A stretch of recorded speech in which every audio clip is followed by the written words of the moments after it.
There is a moment, so small you almost miss it, when someone says something sharp, something meant to wound, and you feel the heat rising in your chest.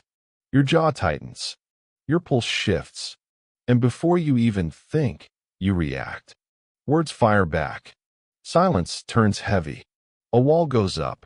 It feels automatic, inevitable, human. But what if it isn't?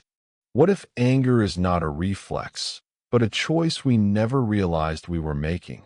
In his clinical work, Carl Jung encountered something that unsettled him deeply.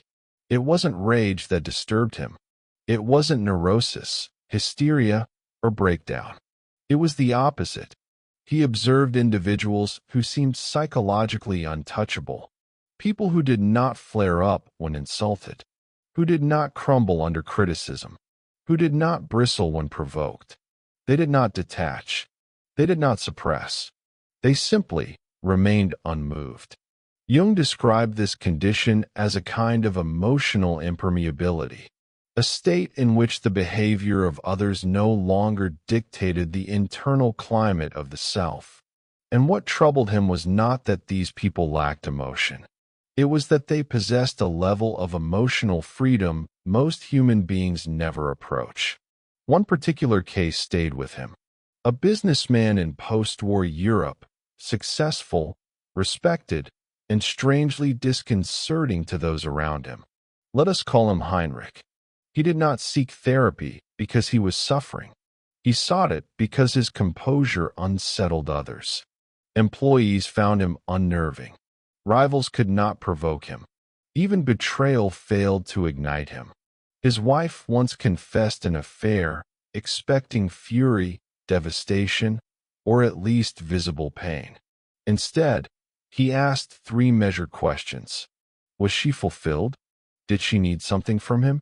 Did she wish to repair the marriage or release it? There was no coldness in his voice, no numbness, only clarity. Jung examined him carefully, searching for repression, trauma, dissociation. But Heinrich was not hollow. He felt deeply. He simply did not confuse his feelings with his identity. The transformation began years earlier, after a devastating betrayal in business. A trusted partner nearly destroyed his company. Most would have burned with revenge. Heinrich did something different. He asked himself, "What is this revealing about me?" This question became the key to what Jung later understood as shadow integration. The idea that what angers us most in others often reflects something unexamined within ourselves. The arrogance that irritates you may mirror your own hidden insecurity. The dishonesty that disgusts you may point towards subtle ways you avoid truth. The laziness that enrages you may expose your fear of losing control. Heinrich did not project his outrage outward. He turned it inward, not in self-blame, but in investigation. He discovered his partner's greed reflected his own buried fear of scarcity. The betrayal mirrored his quiet habit of withholding vulnerability. By confronting these shadows rather than condemning them in others, he dismantled the emotional charge they held over him. When someone insulted him, he no longer experienced it as an attack. He experienced it as data. This shift revealed what Jung described as the reaction gap, a psychological space between stimulus and response. Most people experience insult and anger as a single fused event. Trigger equals reaction. But Heinrich described something unusual. When confronted, time seemed to slow. Words approached him like objects suspended in air. He could choose whether to internalize them or let them pass. In that pause, power was born. Jung realized that anger is not inevitable. It is immediate, but not compulsory. Between what happens and how we respond lies awareness. And awareness, when trained, becomes sovereignty. To cultivate this, Jung guided patients toward what might be called the observer position. Instead of merging with anger, they were taught to witness it. Notice the heat rising. Notice the story forming. Notice the impulse to defend, but do not become it. You are not the storm. You are the sky observing the storm. This subtle distinction changes everything. If you are your anger, you must act it out. If you are the observer of anger, you can choose its expression or its release. Over time, Heinrich described feeling transparent. Criticism moved through him without lodging. Praise did not inflate him. He became less invested in winning arguments, proving worth, or dominating conversations. And this is where Jung's discovery turned darker. Those who achieve this level of immunity often drift away from the emotional theater most people inhabit. They lose interest in drama. They stop reacting to provocation. And this can isolate them. When you no longer participate in unconscious exchanges, others may feel exposed. Jung observed another pattern.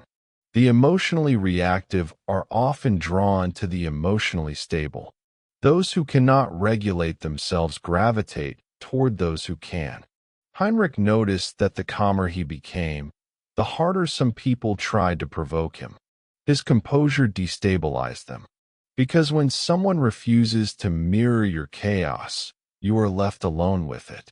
To protect his inner stability, Heinrich developed what Jung conceptualized as psychological boundaries.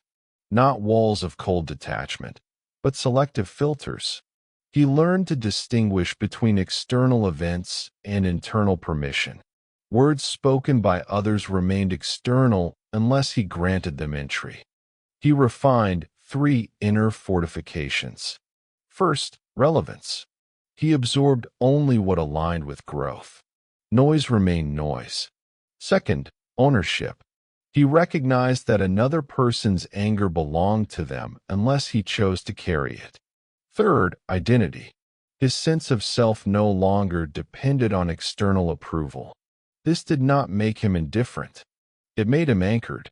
Jung later described another layer of this immunity, projection reversal.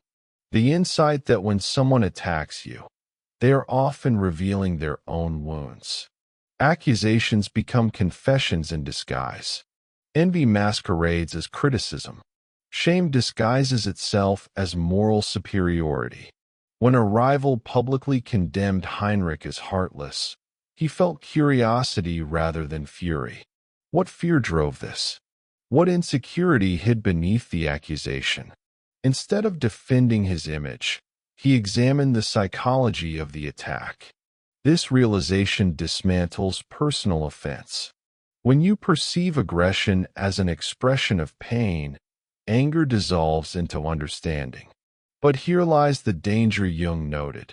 Excessive clarity can distance you from authentic human connection. When you see every outburst as projection, you risk perceiving others not as equals, but as wounded fragments. Heinrich struggled with this detachment.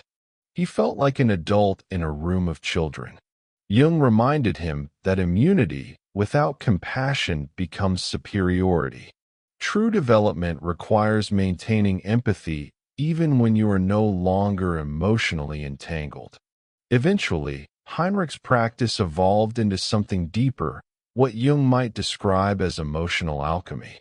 Instead of merely resisting triggers, he used them. Every irritation became instruction.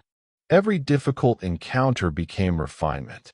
If someone's laziness frustrated him, he examined his expectations. If incompetence angered him, he questioned his own impatience. Rather than demanding the world change, he used the world as a training ground. This process forged a rare quality. He became difficult to manipulate. Praise did not seduce him. Criticism did not wound him. Emotional coercion failed, because he had transmuted weakness into awareness.